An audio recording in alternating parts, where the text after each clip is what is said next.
Good evening, Sacred Grounds. Good evening. I was going to read a different poem tonight, but I'm going to take advantage of the fact that I've got the man here. I've known this guy for 47 years. And for his 45th birthday, I wrote him a poem called What to Do While Waiting for Death. Oh! You really should have come with me that day when I got up the gumption to drive to Monterey to hear Jimi Hendrix, Janis Joplin, Otis Redding, and Mama Cass. They needed you because of all of us, you could go nuts over music. You, the madman, feeling the beat of the Lovin' Spoonful so intensely that it could drown out your own madness. Eyes closed, drumming complex ham-bone rhythms on your knee. I knew then what rock and roll meant because I could see it in you. You, the madman that followed the dancing lights on the bay. You waded out to the edge of too far to gather them up in your hands. You made us create sirens of our own to woo you back to land. You, the madman, must know that yesterday and tomorrow have some connection. When Purple Haze turns to local Oakland blues blaring out of a passing BART train, look at those passengers. They all have their own troubles, of course, but who among them could find something good to say about Pasadena? Who among them could be so amazed at the incessant regularity of handmade scenes? So what if the majority of those incessant black hairs have gone gray? Can they claim in creeping clumps so many orange-red Berkeley sunsets, so many quiet nights with friends?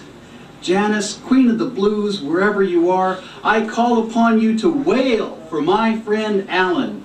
Wail for him, for he has many days ahead. Wail for him, because while he is not hounded by the insane intensity, he has tamed some of it into wisdom. Wail for him, because this man leaves good deeds behind in the paths that he treads. Yes, I know that he has broken some hearts, that he has screwed up some dreams, including many of his own. But baby, wail for him anyway, because I've screwed up too, and you know you have too. Wail for him, because the act of making something not to be is as important as the act of making something to be. This man, before he is done, will cause many things not to be. He will provide the implements for disease not to be.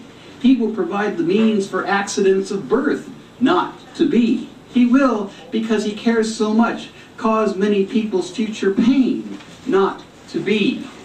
Wail for him, Janice, because some of the mania is still there, and so is some of the ham-bone rhythm.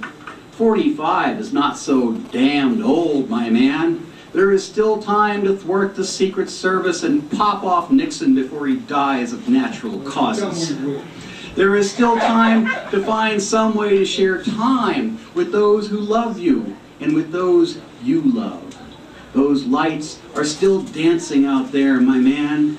Here, roll up this newspaper, stand out over the bay at sunset, take a Miles Davis stance, and blow a long, long trumpet solo.